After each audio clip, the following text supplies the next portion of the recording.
Tuesday Marketplace, King's Lynn. It's changed little since the 18th century. The home of the Duke's Head, the Globe Hotel and the Corn Exchange, now a theatre, it's long been the heart of this maritime town, dating back to the early Middle Ages. People came to this marketplace to buy and to socialise. Ladies in fine dresses promenaded, and there was a large market every Tuesday by ancient royal charter. Today, the shop fronts may have changed, not always for the better, and the weekly market may have disappeared, but remarkably, the square's skyline remains unblemished. Too often we walk down a street too preoccupied to look up at buildings we pass by, to appreciate the architectural merit around us. William Henry Davis's poem Leisure begins, "What is this life, if full of care? We have no time to stand and stare." If we care to look, we can see in this town a small reminder of Britain's great architectural heritage, how it survived, but how it is now under increasing pressure from the contemporary world and a harsher environment. So, let's take a short walk through time along two streets in this town, stopping periodically to stand and stare. We pass buildings every day. Homes, office blocks and shop fronts, often without a second glance. They serve a functional purpose, just like a full stop in a written sentence. Unnoticed, taken for granted, ignored. Modern buildings come and go, built one day and within a matter of years a heap of rubble, replaced by new constructions. Increasingly concrete pillars enveloping a steel core with panels of glass in between. Some years later, they too are demolished, quickly replaced by a new and different edifice. It wasn't always like this.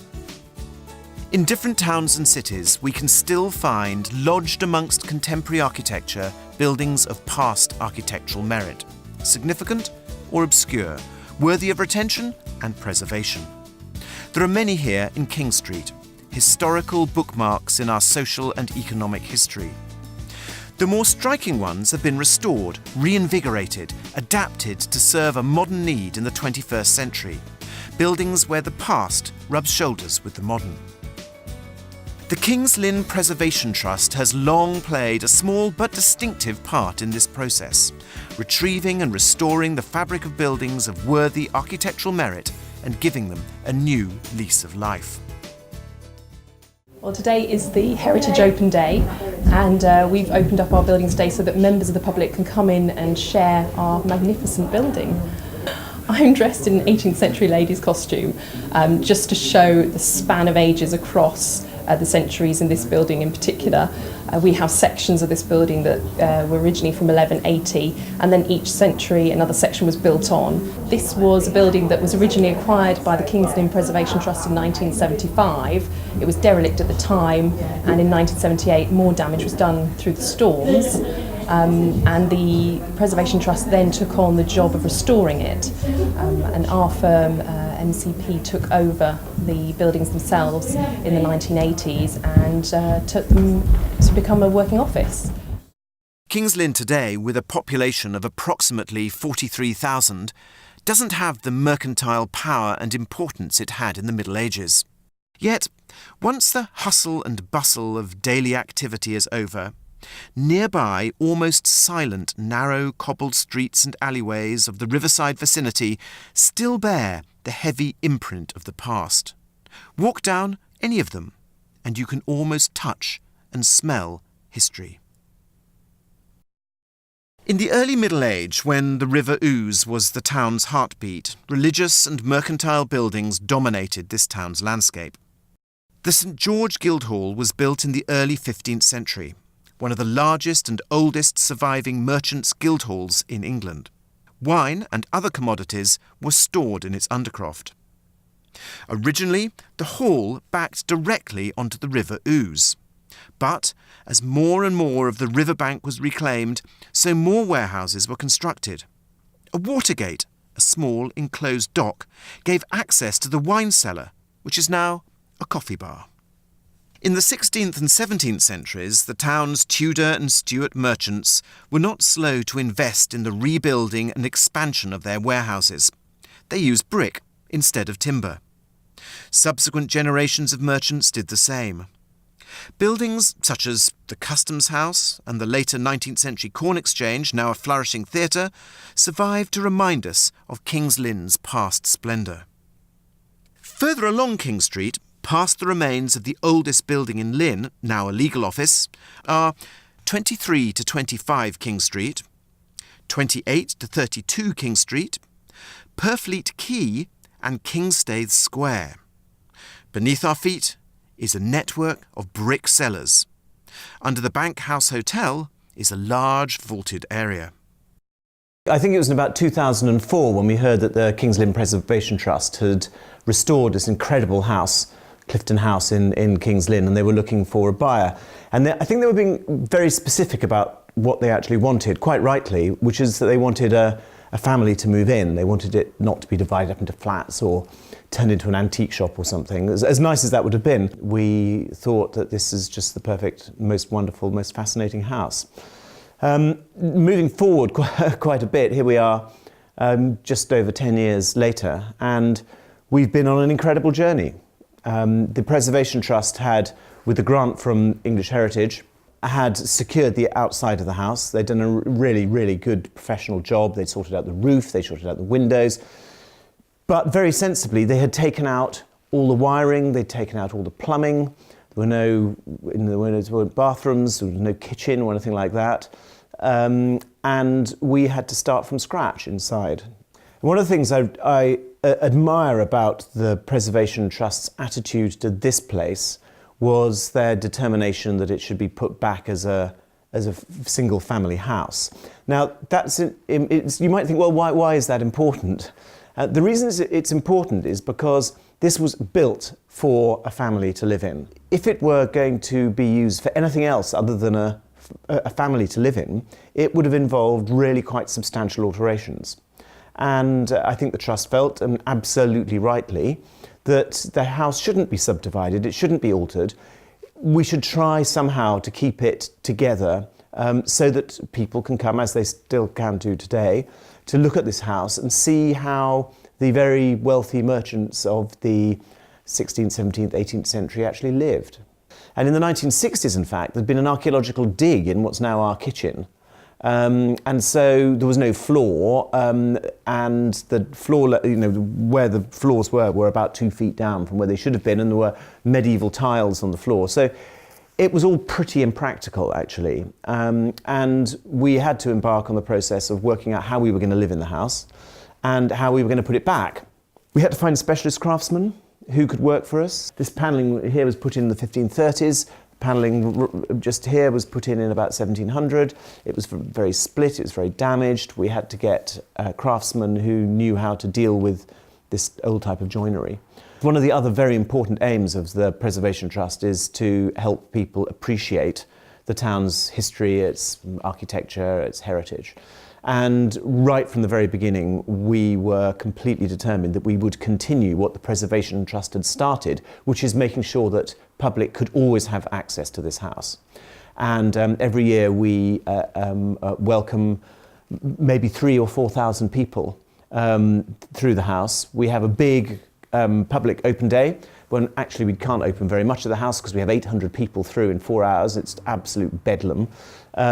So we open the tower and the undercroft, and actually people usually can look into this room. It sounds a little bit of a cliche, but I'm going to say it anyway, and that is that when you own an old house like this, you are basically a custodian for it for the short period that you own it. We may live here, I don't know, for 30 years or so. That is a drop in the ocean of the 800-year history of this house. And we want to, and this is our absolutely top aim, pass it on to another family who will enjoy living here just as much as we have. Beyond Clifton House, further along Queen Street, is Thursby College. This magnificent building, finished in 1511 and now the home of the King's Lynn Preservation Trust, was commissioned by Thomas Thursby, a wealthy Lynn merchant, and it was built to house 16 priests belonging to the Holy Trinity Guild, which was dissolved in 1548 when another merchant bought the building. Until the 1940s, the Western Hall Range was used as a warehouse and later a mineral water factory. In the 1960s, the building was restored for flats and offices. I think our major achievement over the past 60 years is to raise people's awareness of the importance of the historic environment of King's Lynn, particularly at a time when planners and developers were going for the wholesale modernisation of the town through demolition of great swathes. We did this through the rescuing of a number of landmark buildings such as Hampton Court, Thursby College, in which we're sitting, and Clifton House, and a number of other smaller but important buildings. 60 years on, we're entering a period of economic and political uncertainty, which are going to place new demands on the core of historic King's Lynn. Preservation Trust has a key role in helping the town meet those challenges. I think there are two principal challenges facing the Trust in the future. They're money and understanding or awareness of the important issues in the historic environment. When we were founded in the 50s, we benefited considerably from public and private generosity.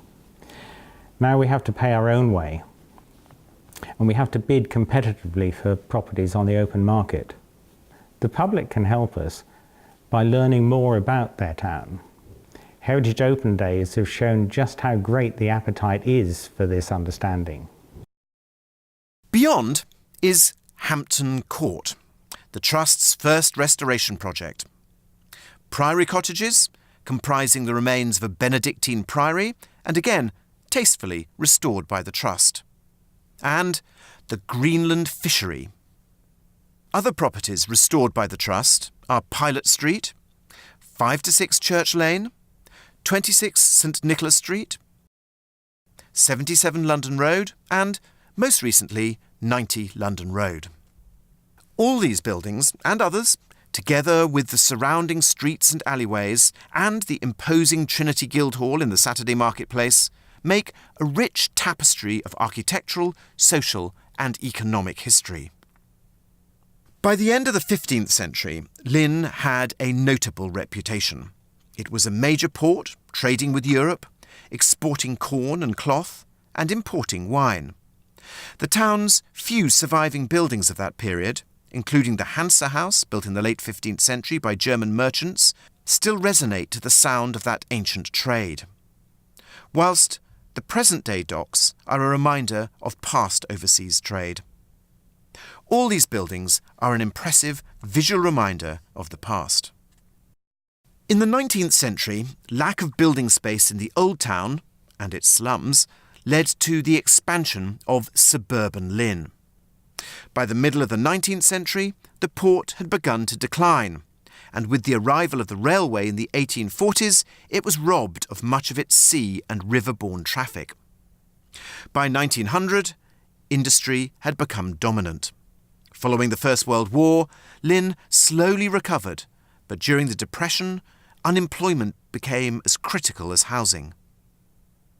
Life in the town was profoundly affected by the Second World War, its population swollen by evacuees from London. In the post-war period of the late 1950s and 60s, there was a further rapid expansion of the town. Many old buildings were demolished and new ones were built in their place. With the emphasis on the new, some old buildings in the historic part of Lynn became neglected. And it was against this backdrop that Lady Joan Evershed established the Trust in 1958 to rescue numerous buildings of architectural and historic merit. Since its foundation 60 years ago, the Trust has completed many projects in the historic heart of King's Lynn. Several have received national and international awards. Supplemented by annual subscriptions, private donations and grants from local authorities, the Trust continues its work in the 21st century. The Trust has achieved much over the past 60 years through its tireless voluntary restoration of buildings, some impressive, others less well known, but each in their way reflecting the history of King's Lynn over several centuries. But like all long-existing institutions, it has to evolve, adapting to new challenges.